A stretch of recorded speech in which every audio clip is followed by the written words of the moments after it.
అమ్మలోని అనురాగం, ఊహకందని ఆప్యాయత, గలగల పారే జీవనదులు, వన్య తరగని సిరి సంపదలతో ప్రపంచానికే తలమానికంగా నిలిపిన రాజులు నవాబుల పుణ్యభూమి, ప్రేమకు త్యాగానికి నిలువెత్తు సాక్ష్యం.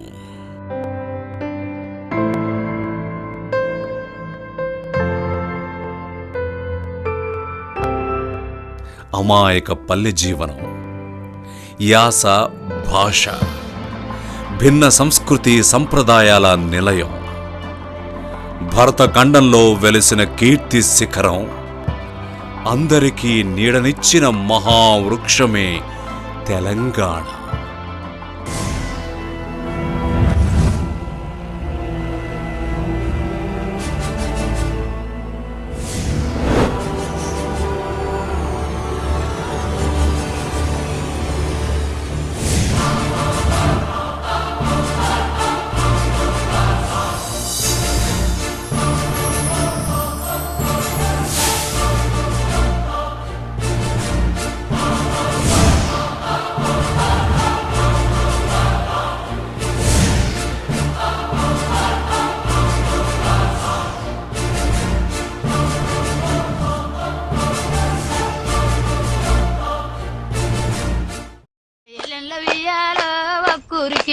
తెలంగాణ అంటేనే ఒక పండుగ. తెలంగాణ ప్రజల బతుకు చిత్రం బతుకమ్మ. అమ్మకు బువ్వ పెట్టే బోనాల పండుగ, మత సామరస్యానికి ప్రతీకలైన పీర్ల పండుగ, గిరిజనుల ఆరాధ్య దైవమైన సమ్మక్క సారక్క జాతరలు, మట్టి పరిమళాల్ని, పోరాట యోధుల గాథలను కళ్లకు కట్టినట్లుగా చూపే పల్లె ప్రజల జానపదాలు, ఒగ్గు కథలు తెలంగాణ సంస్కృతి సౌరభానికి నిదర్శనం.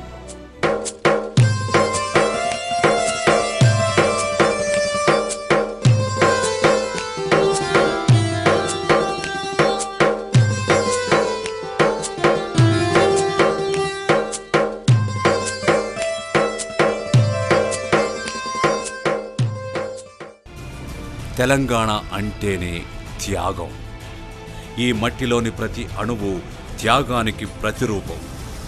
త్యాగాల పునాదుల మీద వెలసిన ఈ 10 జిల్లాల పురిటిగడ్డకు ఈ పేరు ఎలా వచ్చింది?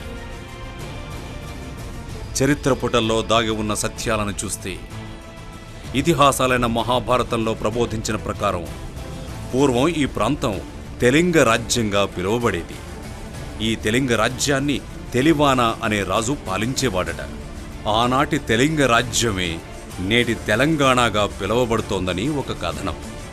ఆర్యుల సంస్కృతితో మొదలైన ఈ తెలంగాణను మొదటగా శాతవాహనులు క్రీస్తు పూర్వం 230 సంవత్సరం నుండి క్రీస్తు శకం 220 సంవత్సరం వరకు దాదాపు 450 సంవత్సరాలు కృష్ణా గోదావరి నదుల మధ్య ప్రాంతాన్ని కరీంనగర్లోని కోటిలింగాల్ రాజధానిగా పరిపాలించారు. వీరి పాలనలో ఎన్నో బుద్ధ విహారాలు, బుద్ధ స్తూపాలు వెలిశాయి. క్రీస్తు శకం 624 సంవత్సరం నుండి చాళుక్యుల పాలన వేములవాడ రాజధానిగా సాగింది. 12వ శతాబ్దంలో కాకతీయుల పాలన ఆరంభమైంది. ఈ ప్రాంతాన్ని పరిపాలించిన రాజుల్లో గణపతిదేవ, ప్రతాపరుద్రుడు, రాణి రుద్రమదేవిల చారిత్రక కళాత్మక కట్టడాలైన గోల్కొండ కోట, ఓరుగల్లు కోట, రామప్ప దేవాలయం, పాలంపేట్, హన్మకొండ నగర నిర్మాణాలు వారి వైభవానికి నిదర్శనాలు. 14వ శతాబ్దంలో ముస్లింల పాలన మొదలైంది. ఢిల్లీ సుల్తాన్ల పాలన అనంతరం 1515 సంవత్సరం నుండి కుతుబ్ షాహీలు గోల్కొండ రాజధానిగా ఈ రాజ్య పరిపాలన సాగించారు. వీరి పాలనలోనే చార్మినార్, మక్కా మసీద్ లాంటి ఎన్నో చారిత్రక కళాత్మక కట్టడాలకు బీజాలు పడ్డాయి. అత్యంత సుందరమైన ఈ మహానగరం వెనుక అంతే అందమైన ప్రేమ కథ ఒకటి దాగి ఉంది. కుతుబ్ షాహీ వంశపు 5వ రాజైన మహమ్మద్ కులీ కుతుబ్ షా హిందూ మతానికి చెందిన నాట్యగత్య భాగమతి ప్రేమలో పడ్డాడు. ఆమెను కలుసుకోవడానికి ప్రతిరోజు మూసీ నదిని దాటి ఆమె నివాస స్థలమైన చిక్లాం గ్రామానికి వెళ్లేవాడు. వీరి ప్రేమ గురించి తెలుసుకున్న కుతుబ్ షాహీ తండ్రి సుల్తాన్ ఇబ్రహీం కుమారుడి ప్రేమ కోసం మూసీ నదిపై వంతెన నిర్మించాడు. అదే నేటి పురాణాపూల్ వంతెన. భాగమతిపై ఉన్న ప్రేమతో ఈ నగరాన్ని భాగ్యనగరంగా మార్చాడు. ఆమెను వివాహమాడిన తరువాత భాగమతి పేరును హైదర్ షాగా మార్చి అదే పేరుతో హైదరాబాద్ నగరంగా తీర్చిదిద్దాడు. వీరి ఏలుబడిలోనే హైదరాబాద్ రాజ్యంలో ఎన్నో అద్భుతమైన కట్టడాలను ప్రత్యేకంగా ఇస్లామిక్ ఆర్కిటెక్చర్తో నిర్మించడం విశేషం. కుతుబ్ షాహీ వంశీయుల్లో చివరి రాజైన అబ్దుల్ హసన్ తానీషా పైన మొఘల్ వంశపు 6వ మహారాజు ఔరంగజేబు సెప్టెంబర్ 22, 1687న దండెత్తి ఈ రాజ్యాన్ని హస్తగతం చేసుకున్నాడు. ఆ తరువాత 1724వ సంవత్సరంలో అసఫ్ జాహీల పరిపాలన ఆరంభమైంది. అదే సమయంలో భారతదేశంలో పాగా వేస్తున్న బ్రిటిష్ ఈస్ట్ ఇండియా దళాలతో అసఫ్ జాహీలు కలిసి 1799వ సంవత్సరంలో మైసూరు రాజ్యంపై దండయాత్ర సాగించారు. దాంతో టిప్పు సుల్తాన్ రాజ్యంలోని కొన్ని ప్రాంతాలు అసఫ్ జాహీల ఆధీనంలోకి వచ్చాయి. అసఫ్ జాహీలు తమ సంస్థానాన్ని ఔరంగాబాద్ నుండి హైదరాబాద్కు మకాం మార్చారు. వీరి రాజ్యంలో 16 జిల్లాలుండేవి. హైదరాబాద్, నల్లగొండ, మహబూబ్ నగర్, మెదక్, వరంగల్, నిజామాబాద్, కరీంనగర్, ఆదిలాబాద్తో పాటు మహారాష్ట్రలోని నాందేడ్, పర్బని, ఔరంగాబాద్, బీడ్, కర్ణాటకలోని ఉస్మానాబాద్, బీదర్, గుల్బర్గా, రాయచూర్ అంతర్భాగమయ్యాయి.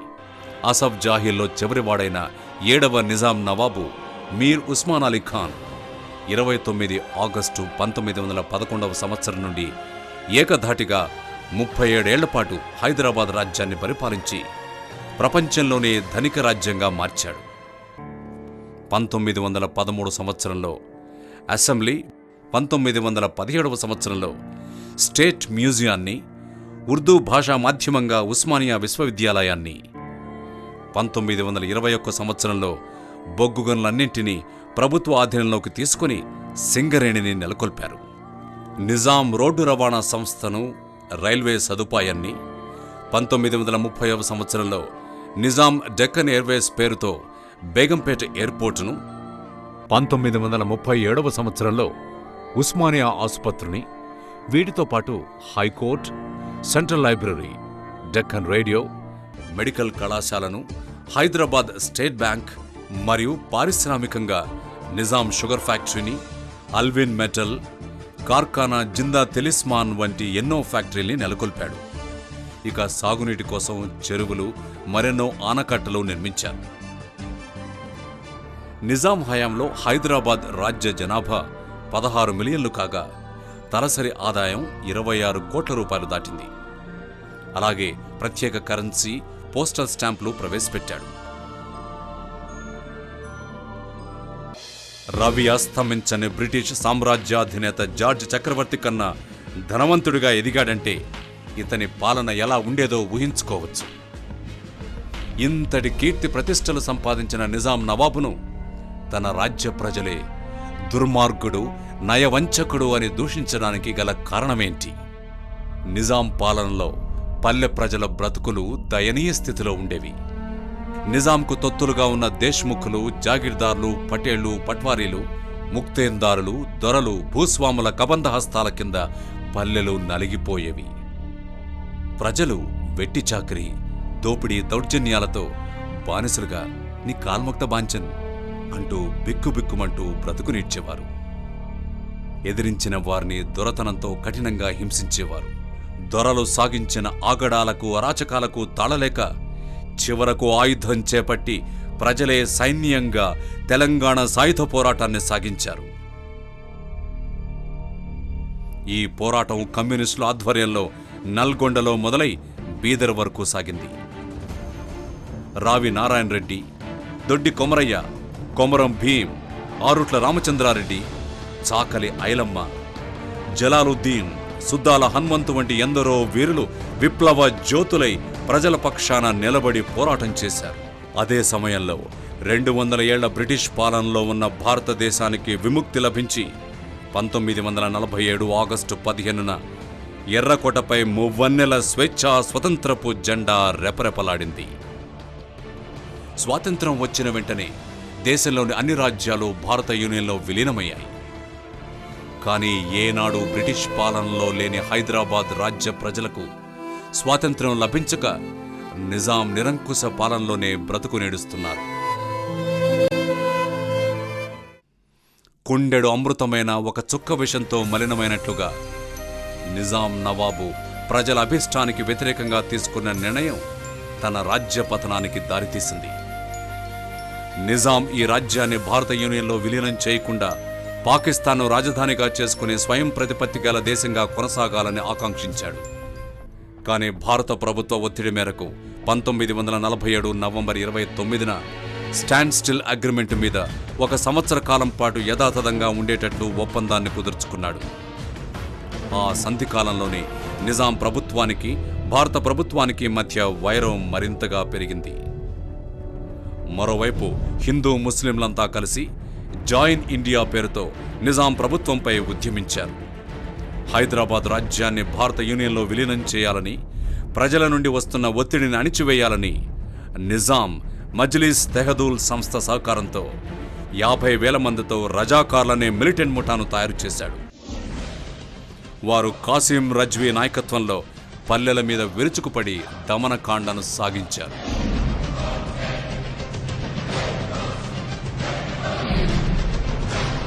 నిజాం నవాబు 1947 డిసెంబర్లో లాయక్ అలీని హైదరాబాద్ రాజ్య ప్రధానిగా నియమించారు.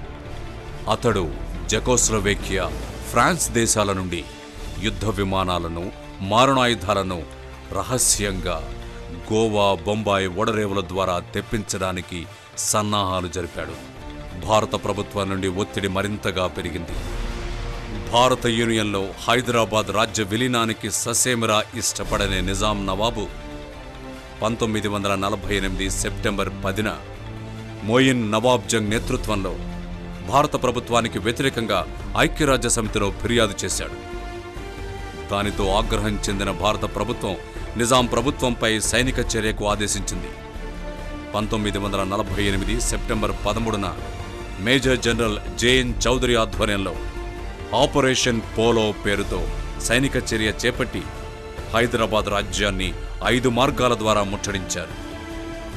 వీరు రజాకార్లను, నిజాం దురాగతాలను మట్టుబెట్టడంతో హైదరాబాద్ రాజ్య ప్రజలు సెప్టెంబర్ 17, 1948న నిజాం నిరంకుశ దాస్య శృంఖలాల నుండి స్వాతంత్ర్యం సిద్ధించి సగర్వంగా అఖండ భారతావనిలో ఏకమయ్యారు.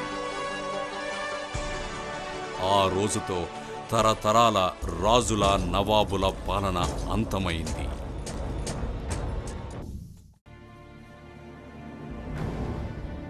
చీకటిని దహించే వెలుగురేఖలు ప్రసరించిన వేళ ఆ తరువాత తెలంగాణ భవిష్యత్తు ఏ విధంగా మారింది? ఇక్కడి ప్రజల జీవితాల్లోకి ఆ వెలుగురేఖలు చేరాయా? ఆనాటితో ప్రజలకు స్వేచ్ఛా స్వాతంత్రం లభించిందా?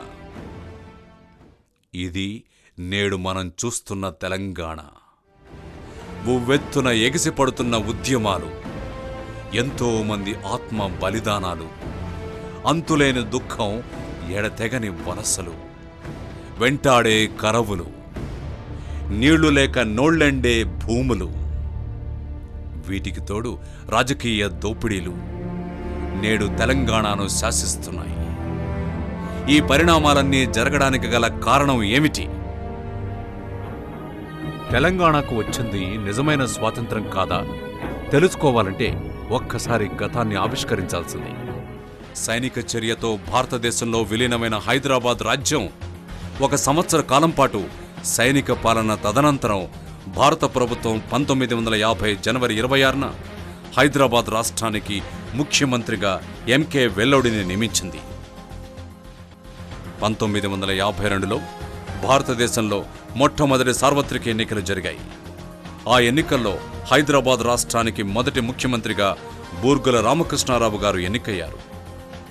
ఆ తరువాత దేశంలో తలెత్తిన ప్రాంతీయ సమస్యను పరిష్కరించడానికి ఆనాటి ప్రధాని పండిట్ జవహర్లాల్ నెహ్రూ దేశంలోని వివిధ భాషలు, సంస్కృతులను దృష్టిలో పెట్టుకుని 1953 డిసెంబర్లో భాషా ప్రయుక్త రాష్ట్రాల ఏర్పాటుకు పునర్విభజన కమిషన్ను ఫజల్ అలీ ఆధ్వర్యంలో నియమించారు.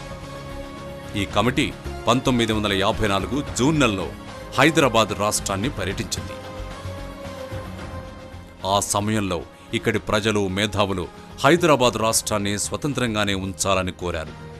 ఏ ప్రాంతంలోనైనా కలిపితే తమ ఉపాధి అవకాశాలు కోల్పోతామని, తెలంగాణకు ప్రాణాధారమైన కృష్ణా, గోదావరి నదీ జలాలు తరలిపోతాయని ఆందోళన చెందారు.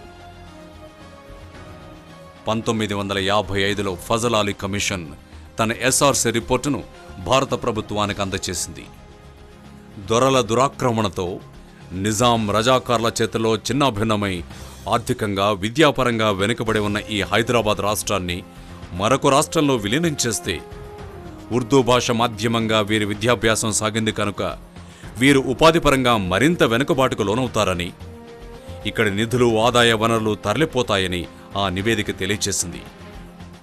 ఒకవేళ భాషా ప్రాతిపదికన హైదరాబాద్ రాష్ట్రాన్ని ఆంధ్ర రాష్ట్రంతో కలిపి విశాలాంధ్ర రాష్ట్రం ఏర్పాటు చేయాలంటే 1961లో జరిగే సాధారణ ఎన్నికల తర్వాత ఏర్పడే హైదరాబాద్ రాష్ట్ర అసెంబ్లీలో 3/2 మెజారిటీతో ఆమోదం పొందితే విలీనం చేయవచ్చని ఆ నివేదిక ప్రతిపాదించింది. కానీ పసిడి సంపదలతో నిండి ఉన్న హైదరాబాద్ రాష్ట్రాన్ని ఆంధ్ర రాష్ట్రంలో కలిపి విశాలాంధ్ర రాష్ట్రాన్ని ఏర్పాటు చేయాలని ఆ ప్రాంత పాలకులు పట్టుబట్టారు.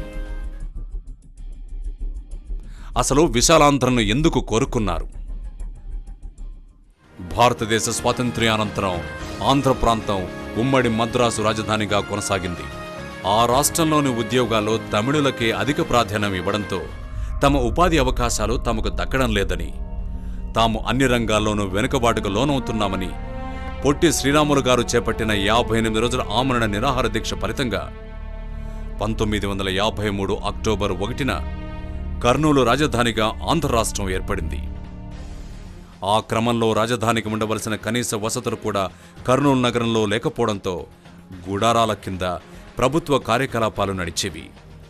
దానితో వారు ఆర్థికంగా, మౌలికంగా ముందుకు సాగాలంటే సర్వహంగులతో ఉన్న హైదరాబాద్ రాష్ట్రాన్ని విలీనం చేసుకోవాలని భావించారు. తెలుగు మాట్లాడే ప్రజలందరూ ఒకే రాష్ట్రంగా ఉండాలని ఆంధ్ర రాష్ట్ర పాలకులు కేంద్ర ప్రభుత్వంపై ఒత్తిడి తెచ్చారు. విశాలాంధ్ర రాష్ట్ర ఏర్పాటును అప్పటి ప్రధాని జవహర్లాల్ నెహ్రూ గారు వ్యతిరేకించారు. అప్పటికే తెలంగాణలో కమ్యూనిస్టుల ప్రభావం బలపడుతోంది. ఈ పరిస్థితులన్నింటినీ గమనించిన కేంద్ర ప్రభుత్వం 1956 ఫిబ్రవరి 20న ఢిల్లీలో హైదరాబాద్, ఆంధ్ర రాష్ట్ర పాలకులతో సమావేశాన్ని ఏర్పరిచింది. ఆ సమావేశంలో కొన్ని షరతులకు లోబడి హైదరాబాద్ రాష్ట్రాన్ని ఆంధ్ర రాష్ట్రంతో విలీనం చేయడానికి ఒప్పందం జరిగింది. ఆ ఒప్పందమే జెంటిల్మెన్ అగ్రిమెంట్. ఆ ఒప్పందంలోని అంశాలను చూస్తే తెలంగాణ అభివృద్ధి కోసం తెలంగాణ ప్రాంతీయ కమిటీలను ఏర్పాటు చేయాలని, ఈ ప్రాంతంలోని ఉపాధి అవకాశాల్ని ముల్కీ నియమం ప్రకారం కేటాయించాలని, హైదరాబాద్ రాష్ట్రంలో అధికార భాషగా ఉన్న ఉర్దూను మరో 5 సంవత్సరాల పాటు కొనసాగించాలని, ఈ 2 ప్రాంతాల్లో వచ్చే ఆదాయాన్ని 2:1 నిష్పత్తిలో ఖర్చు పెట్టాలని, తెలంగాణ మిగులు ఆదాయాన్ని తెలంగాణ అభివృద్ధికే కేటాయించాలని, అదేవిధంగా రాష్ట్ర కేబినెట్లో తెలంగాణ, ఆంధ్ర ప్రాంతాలకు చెందిన ప్రజాప్రతినిధులను 40:60గా నియమించాలని, అందులో ముస్లిం వర్గానికి ఒక స్థానం కల్పించాలని, ముఖ్యమంత్రి పదవి ఒక ప్రాంతానికి చెందితే ఉప ముఖ్యమంత్రి పదవి మరో ప్రాంతానికి చెందాలని ఒప్పందం జరిగింది. అయితే ఈ ఒప్పందంలోని ఏ ఒక్క షరతును ఉల్లంఘించినా ఆ ఒప్పందాన్ని రద్దు చేసి 2 రాష్ట్రాలుగా విడిపోవచ్చని కేంద్రం తేల్చి చెప్పింది. పెద్ద మనుషుల ఒప్పందంతో నవంబర్ 1, 1956న విశాలాంధ్రగా మారి ఆంధ్రప్రదేశ్ రాష్ట్రం ఆవిర్భవించింది.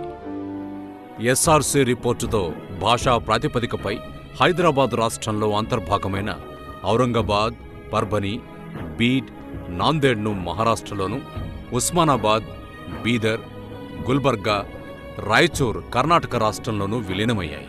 1948 వరకు తెలంగాణ ప్రపంచంలోనే ఒక సంపన్న రాజ్యం, 1956 వరకు ఒక స్వతంత్ర రాష్ట్రం, 1956 తరువాత ఆంధ్రప్రదేశ్ రాష్ట్రంలో ఒక ప్రాంతంగా మారిపోయింది.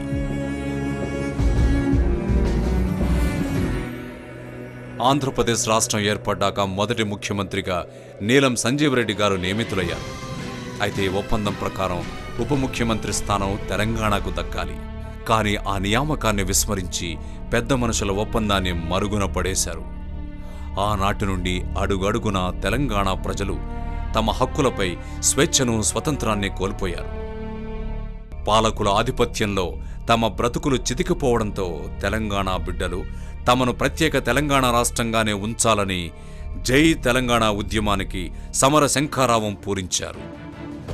1968 డిసెంబర్ 6న హైదరాబాద్ ఉస్మానియా విశ్వవిద్యాలయం నుండి జై తెలంగాణ నినాదాలతో వేలాది మంది ఉద్యమ బాటగా బయలుదేరారు. ఆ జనసంద్రాన్ని అడ్డుకోవడానికి పోలీసులు లాఠీలతో విజృంభించారు. అందులో ఎంతో మంది గాయపడ్డారు. ఆ రోజు మొదలైన ఉద్యమం నిప్పురవ్వలా జ్వలించి పల్లె పల్లెన విస్తరించి తెలంగాణను అగ్నిగుండంగా మార్చివేసింది. ఈ ఉద్యమం చాలా చోట్ల హింసాత్మకంగా మారింది. పోలీస్ చర్యకు 400 మందికి పైగా అసువులు బాశారు.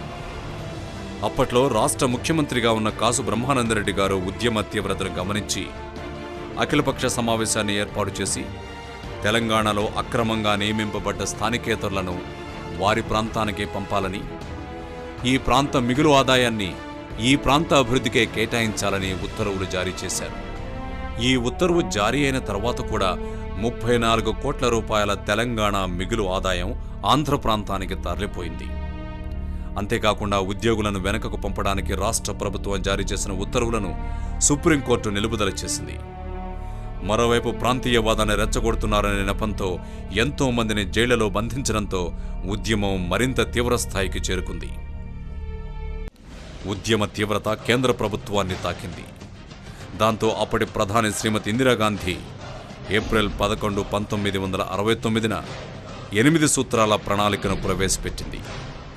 ఈ ప్రణాళికలో ఉద్యోగ భద్రతను కల్పించడానికి, ముల్కీ నియమాల అమలుకు కెఎన్ వాంచు ఆధ్వర్యంలో ఒక కమిటీని, తెలంగాణ ప్రాంత ఆదాయ వనరులను, ఆర్థిక కేటాయింపులు సమీక్షించడానికి జస్టిస్ భార్గవ ఆధ్వర్యంలో మరొక కమిటీని ఏర్పాటు చేశారు. ఈ ప్రణాళికతో కూడా ప్రజల బ్రతుకులు మారకపోవడంతో ప్రజల్లో ప్రత్యేక రాష్ట్ర ఆకాంక్ష మరింతగా బలపడింది. ఆ పరిస్థితుల్లో ముఖ్యమంత్రి పదవికి కాసు బ్రహ్మానందరెడ్డి గారు రాజీనామా చేయడంతో రాష్ట్రంలో మధ్యంతర ఎన్నికలు వచ్చాయి. అదే సమయంలో తెలంగాణ ఉద్యమంతో ఏర్పడ్డ తెలంగాణ ప్రజా సమితి పార్టీ ఆ ఎన్నికల్లోనూ, ఆ తరువాత జరిగిన పార్లమెంట్ ఎన్నికల్లోనూ అఖండ విజయం సాధించింది. ప్రజల్లో నాటుకుపోయిన ప్రత్యేక తెలంగాణ వాదాన్ని కేంద్రానికి చాటి చెప్పింది. కానీ అన్నం పెడుతుందనుకున్న అమ్మే అగాధంలోకి తోసేసినట్లు ప్రజల స్వరాష్ట్ర కాంక్షను పట్టించుకోకుండా తెలంగాణ ప్రజాసమితి పార్టీ 1971 సెప్టెంబర్లో అధికార కాంగ్రెస్ ప్రభుత్వంలో విలీనమైపోయింది. నమ్మిన వారే నట్టేట ముంచినట్టు ఎంతో మంది ఆత్మ బలిదానాలను, వారిచ్చిన ఉద్యమ స్ఫూర్తిని కేంద్ర ప్రభుత్వానికి తాకట్టు పెట్టి ఉన్నత పదవులను చేపట్టారు. తెలంగాణ ప్రజల కన్నీళ్లకు కారకులయ్యారు. మోడులై మిగిలిన మొలకెత్తు వనమా, జలపాత సంగీతమా, ఓ పైరగాలి గీతమా. 1972వ సంవత్సరంలో రాష్ట్ర ముఖ్యమంత్రి పివి నరసింహారావు గారి హయాంలో తెలంగాణ ప్రజల ఉపాధి అవకాశాలకు ముల్కీ నియమాలు న్యాయమైనవేనని హైకోర్టు తీర్పునిచ్చింది. అదే తీర్పును రాష్ట్ర ప్రభుత్వం తుది తీర్పుగా ఆమోదించింది. ఆ తీర్పుతో ఆగ్రహం చెందిన ఆంధ్ర ప్రాంతం వారు జై ఆంధ్ర ఉద్యమాన్ని చేపట్టారు. అదే సమయంలో 1973 జనవరి 18న పివి నరసింహారావు గారు ముఖ్యమంత్రి పదవి నుండి వైదొలగడంతో తప్పనిసరి పరిస్థితుల్లో రాష్ట్రంలో రాష్ట్రపతి పాలన విధించారు. రాష్ట్రంలో నెలకొన్న పరిణామాలను గమనించిన కేంద్ర ప్రభుత్వం 1973 సెప్టెంబర్ 21న 6 సూత్రాల ప్రణాళికను ప్రవేశపెట్టింది. ఈ ప్రణాళికతో పెద్ద మనుషుల ఒప్పందాన్ని, 8 సూత్రాల ప్రణాళికను కాలగర్భంలో కలిపేసి రాష్ట్రంలో ఉన్న 2 ప్రాంతాలను 6 జోన్లుగా విభజించడంతో రాష్ట్రంలో రాష్ట్రపతి పాలన ఎత్తివేశారు. 1973 నుండి 1985 వరకు తెలంగాణలో వివిధ శాఖల్లో జరిగిన ఉద్యోగ నియామకాల్లో దాదాపు 59,000 మంది స్థానికేతరులు నియమింపబడ్డారు. ఇలాంటి ఎన్నో విపత్కర పరిస్థితుల్లోనూ ప్రజల మధ్య అసమానతలు తొలగించే ప్రయత్నం ఏ ప్రభుత్వమూ చేయలేదు. అంతేకాకుండా ఇక్కడ జరుగుతున్న అన్యాయాలను, రోజురోజుకు పెరుగుతున్న నిరుద్యోగ వ్యవస్థను గమనించిన నాటి ముఖ్యమంత్రి ఎన్టీ రామారావు గారు స్థానికేతరులను వారి ప్రాంతానికే పంపడానికి 1985 డిసెంబర్ 30న 610 జీవోను విడుదల చేశారు. ఈ జీవో అమలులో ఇప్పటికీ జాప్యం జరుగుతూనే ఉంది. ఉపాధి అవకాశాలు, ఆర్థిక సమానతల కోసమేనా ఈ ప్రజల పోరాటం? వీటి కోసమేనా వీరి ఆత్మ బలిదానాలు? 170% నదీ జలాలు ఇక్కడ ప్రవహిస్తున్న ప్రజలకు దక్కే నీరు అంతంత మాత్రమే. త్రాగునీరు దొరక్క ప్రజలు అల్లాడిపోతున్నారు. గుక్కెడు నీటి కోసం నేటికి కొన్ని మైళ్లు ప్రయాణించవలసి వస్తోంది. కృష్ణా, గోదావరి నదీ జలాల వినియోగంపై బచావత్ ట్రిబ్యునల్ ఇచ్చిన తీర్పు కూడా ప్రజల్ని కాపాడలేకపోయింది.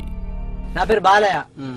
మా దగ్గర ప్రాజెక్ట్ నార్మల్ నీళ్లు తాగుదామంటే నీళ్ళు లేవు, చేసుకుందామంటే పంటలు లేవు.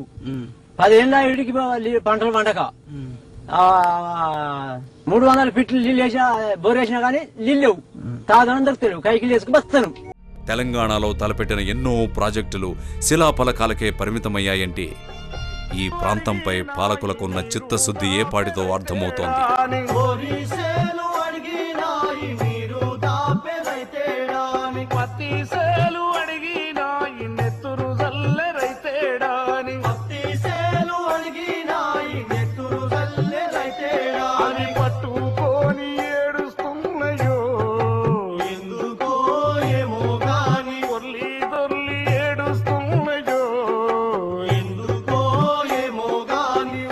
సాగునీరు అందక పచ్చని పంట భూములు బీళ్లుగా మారుతున్నాయి.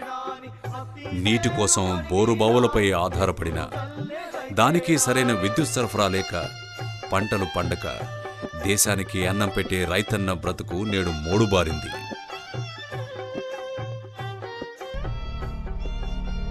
పాడి పశువులు కబేళాలకు తరలిపోతున్నాయి. పనులు లేక ప్రజలు బుక్కెడు బువ్వ కోసం పొట్ట చేత పట్టుకుని వలస కూలీలుగా మారితే మరికొందరు గల్ఫ్ దేశాలకు వెళ్లి దళారుల చేతుల్లో మోసపోయి బానిసలుగా బ్రతుకు నిడుస్తున్నారు.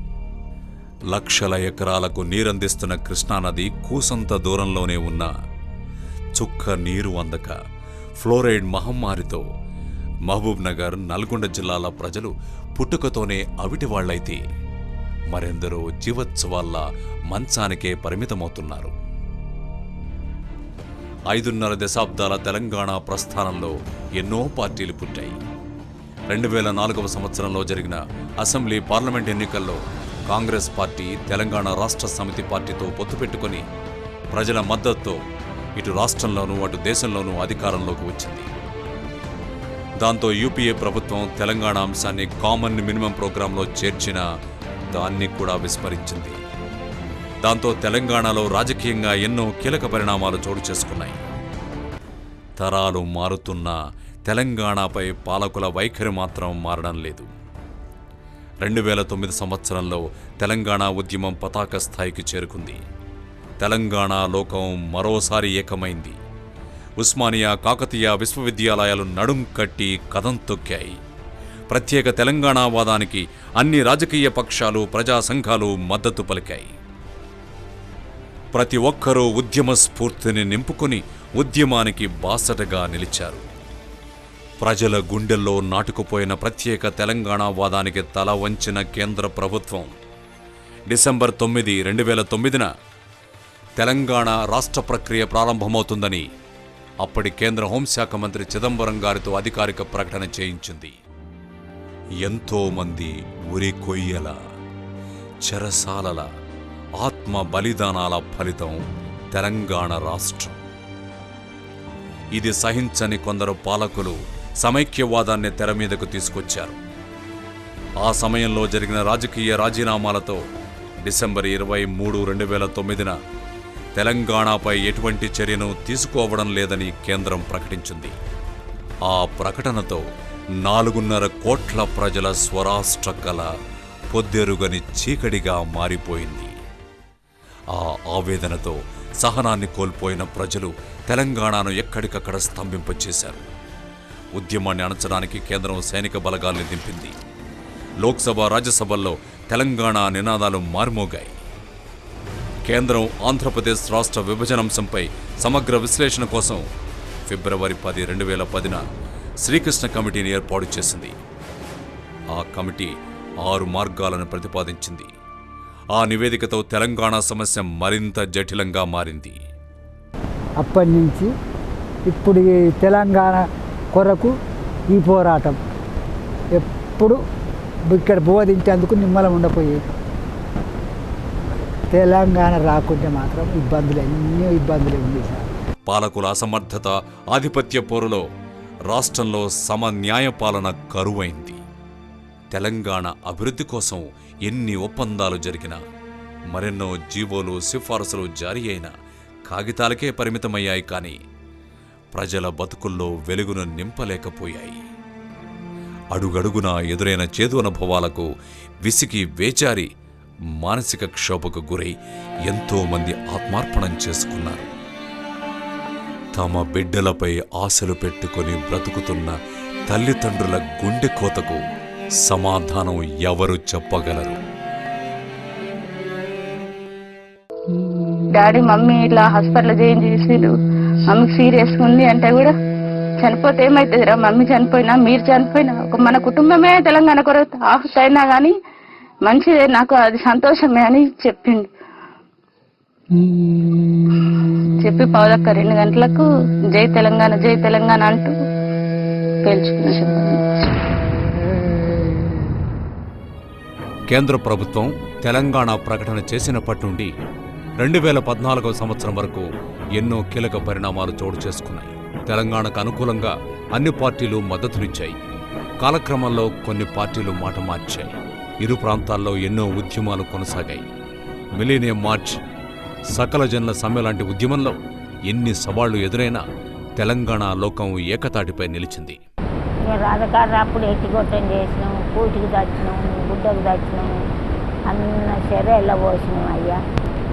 ఇక అప్పుడైతే ఓ పూట ఉపాసం, ఓ పూట తినుడు.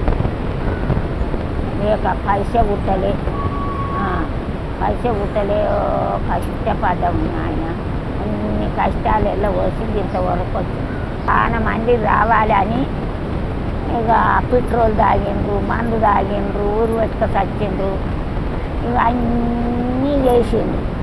నానా తీర్ర బాధపడ్డారు తెలంగాణ రావాలని.